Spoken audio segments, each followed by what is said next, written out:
Morning વિદ્યાર્થી મિત્રો, આજે આપણે ધોરણ 4 વિષય અંગ્રેજીનો અભ્યાસ કરવાના છે. તો આપણે ગયા પીરિયડમાં તમને એસાઇનમેન્ટમાં ધોરણ 4 અંગ્રેજીનું તમને એસાઇનમેન્ટમાં જે ક્વેશ્ચન આન્સર હતા એ લખાયા હતા, એ કમ્પ્લીટ થઈ ગયું આપણે. તો હવે આપણે પાઠ્ય પુસ્તક ઉપર થોડું ધ્યાન આપીશું. તો તમારે અંગ્રેજીની પાઠ્યપુસ્તક બહાર કાઢવાની છે. એમાં યુનિટ 1 છે ગેટઅપ એન્ડ ડાન્સ, એટલે ઊભા થાવ અને નૃત્ય કરો. ગેટઅપ એટલે ઊભા થાવ અને ડાન્સ એટલે નૃત્ય કરવું. તેમાં એક્ટિવિટી 1 છે કે તમારા શિક્ષકની મદદથી નીચેનું ગીત અભિનય સાથે ગાઓ. તો આજે હું તમને ગીત છે એ અભિનય સાથે ગાવાનું છે. તો હું જે આ ગીત ગાઉં કે જે વાંચું, રીડ કરું, એમાં તમારે અભિનય કરતું જવાનું છે. બની શકે કે તમે એકવાર નોટબુકમાં પણ આ જે ગીત છે એ લખી શકો છો. બરાબર. તો વિદ્યાર્થી મિત્રો, હું તમને એક સૂચના આપી દઉં કે આપણે અંગ્રેજીમાં એમાં કેટલી એક્ટિવિટી વધારાની હોય છે જે એક્ઝામમાં ઇમ્પોર્ટેડ હોતી નથી, કે એક્ઝામમાં એનું કોઈ મહત્ત્વ હોતું નથી. તો આપણે એ એક્ટિવિટી બાદ કરી નાખીશું, કારણ કે આપણી પાસે એટલો પૂરતો સમય છે નહીં. બરાબર. તો આપણે આ એક્ટિવિટી 1 જોઈશું, હોપ અ લિટલ, એટલે થોડા કૂદો. Hop a little, jump a little, 1 2 3. Run a little, skip a little, tap your knees. Bend a little, stretch a little, nod your head. Yawn a little, sleep a little in your bed. એટલે આ ગીતમાં કહે છે કે તમે થોડા કૂદો. Hop a little, jump a little, 1 2 3. થોડા કૂદો, 1 2 3. Run a little, skip a little, tap your knees. એટલે થોડા દોડો. રન એટલે દોડવું, સ્કીપ એટલે દોયડા કૂદવું, થોડા દોયડા કૂદો. ટેપ યોર knees, તમારા ઘૂંટણને અડો. Bend a little, stretch a little, nod your head. કે તમે થોડા વાંકા વળો, લંબાઈથી થોડા નીચે વાંકા વળો.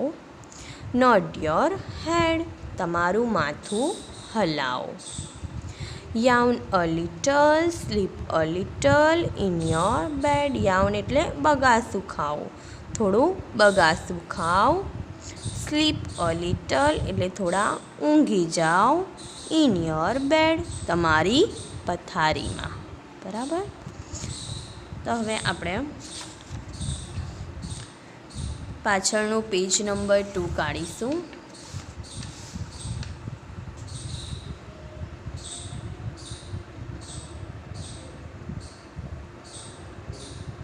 તો વિદ્યાર્થી મિત્રો, તમારે પેજ નંબર 2 કાઢવાનું છે. એમાં છે એક્ટિવિટી 2 કે સાંભળો, બોલો અને શિક્ષકની મદદથી ક્રિયા કરો. આજે અંગ્રેજીમાં ક્રિયાઓના નામ આપેલા છે, એને તમારે ગુજરાતી અર્થ લખવો હોય તો તમારે પેન્સિલથી બાજુમાં એનું ગુજરાતી લખી શકો છો. તમારે અંગ્રેજીની નોટમાં પણ આ એક્ટિવિટી 2 એનું અંગ્રેજી સ્પેલિંગ, એનો ઉચ્ચાર અને ગુજરાતી અર્થ લખવાનો છે. તો પેન્સિલ હાથમાં રાખજો. હું જે આ અંગ્રેજી સ્પેલિંગ બોલું એની બાજુમાં તમારે ગુજરાતી અર્થ એનો લખતો જવાનો છે. બરાબર. કે પહેલું છે stand up, STANDUP. Stand up એટલે ઊભા થાવ, ઊભા થાવ. તમારે ક્રિયા કરવી હોય તો હું જેમ બોલું એમ તમારે ક્રિયા કરતું જવાનું. Sit down, SITDOWN, sit down એટલે બેસી જાઓ, બેસી જાઓ. પછી છે ઇટ, EAT, ઇટ એટલે ખાવું.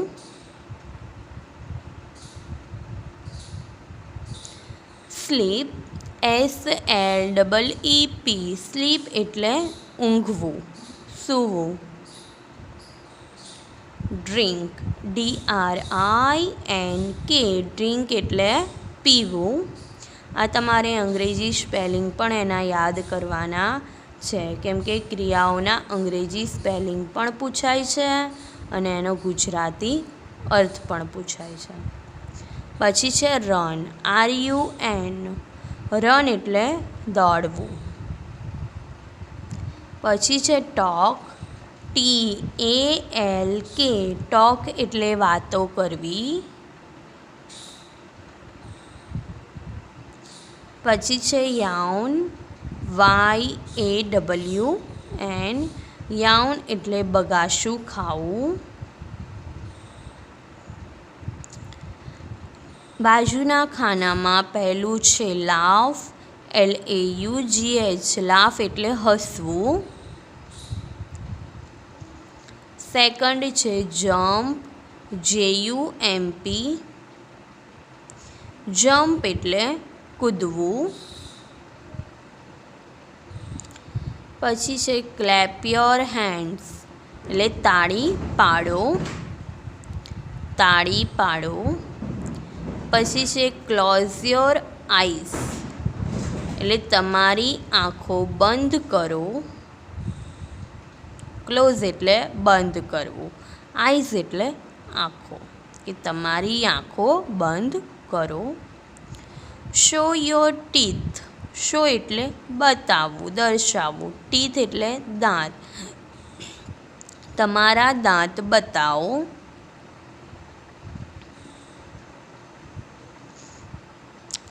એના પછી ઓપન યોર બુક્સ, ઓપન એટલે ખોલવું, બુક્સ એટલે પુસ્તક, ચોપડી, કે તમારી ચોપડી ખોલો.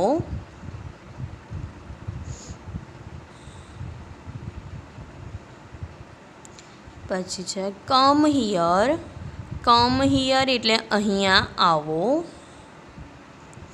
અહીંયા આવો. અને લાસ્ટ આપેલું છે ક્લોઝ યોર બુક, ક્લોઝ એટલે બંધ કરવું, એટલે તમારી પુસ્તક બંધ કરો, તમારી પુસ્તક કે ચોપડી બંધ કરો. વિદ્યાર્થી મિત્રો, હવે આપણે બાજુના પેજ ઉપર નંબર 3 પેજ ઉપર એક્ટિવિટી 3 જોઈશું કે શિક્ષકની મદદથી રાજા શેષ રમત રમો અને રમાડો. આ કંઈ રમત આપણે રમવાની નથી, પરંતુ જે સેન્ટેન્સ આપેલા છે એ સેન્ટેન્સ આપણને શું કહેવા માંગે છે, કઈ ક્રિયા કરવાનું કહે છે એ હું તમને સમજાવી દઉં. એનું અંગ્રેજી બોલું છું અને તમારે હું જે ગુજરાતી એનું બોલું એ તમારે ઉપર લખતું જવાનું છે. તો તમે અલગ નોટબુકમાં અંગ્રેજી સાથે ગુજરાતી અર્થ લખી શકો, બરાબર. તો રાજા સેઝ, રાજા કહે છે, સેઝ એટલે કહેવું. હવે રાજા કઈ રમત રમવાનું કહે છે તો આપણે જોઈએ. પહેલું છે ટચ યોર હેડ, હેડ એટલે માથું, કે તમારા માથાને સ્પર્શ કરો. આ હું બોલું એ તમારે ક્રિયા કરવાની છે અને ગુજરાતીમાં ઉપર લખવાનું છે કે તમારા માથાને સ્પર્શ કરો. સેકન્ડ છે ટચ યોર નોઝ, નોઝ એટલે નાક, તમારા નાકને સ્પર્શ કરો, તમારા નાકને સ્પર્શ કરો. ટચ એટલે સ્પર્શ કરવું, અડવું. Number 3, please open your lips. Please એટલે મહેરબાની કરીને, ઓપન એટલે ખોલવું અને લિપ્સ એટલે હોઠ, કે મહેરબાની કરીને તમારા હોઠ ખોલો. આગળ, ક્લોઝ યોર આઈઝ. ક્લોઝ એટલે બંધ કરવું, કે તમારી આંખો બંધ કરો.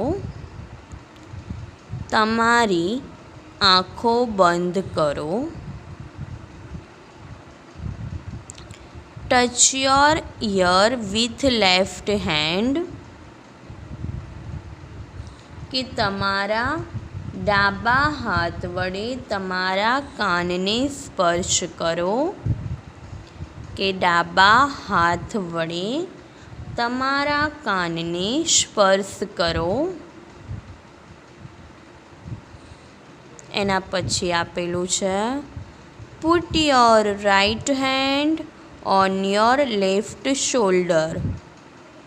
રાઇટ હેન્ડ એટલે જમણો હાથ, પુટ એટલે મૂકવું, લેફ્ટ એટલે ડાબો અને શોલ્ડર એટલે ખભો, કે તમારો જમણો હાથ તમારા ડાબા ખભા પર મૂકો. તમારો જમણો હાથ તમારા ડાબા ખભા પર મૂકો.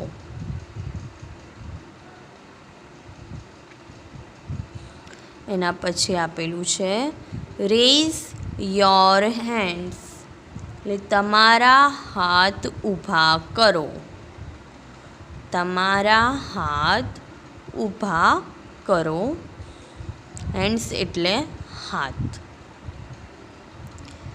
પછી આપેલું છે ટર્ન રાઇટ. રાઇટ એટલે જમણી બાજુ, બરાબર, અને ટર્ન એટલે વળવું. જમણી બાજુ વળો.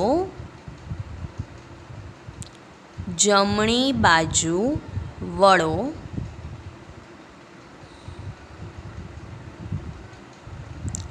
પછી આપેલું છે લાસ્ટ ટર્ન લેફ્ટ, એટલે ડાબી બાજુ વળો.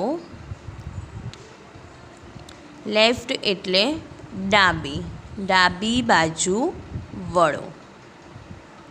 તો વિદ્યાર્થી મિત્રો, આપણે એક્ટિવિટી 1, 2, 3 થઈ. તો હવે આપણે તમારે આ જે એક્ટિવિટી 1 છે એ તમારે નોટબુકમાં લખવાની. એક્ટિવિટી 2 છે એના અંગ્રેજી સ્પેલિંગ અને ગુજરાતી અર્થ પણ નોટબુકમાં લખવાના. અને એક્ટિવિટી 3 છે એના પણ જે સેન્ટેન્સ આપેલા છે અને ગુજરાતી અર્થ મેં લખાવ્યા એ તમારે નોટબુકમાં લખવાના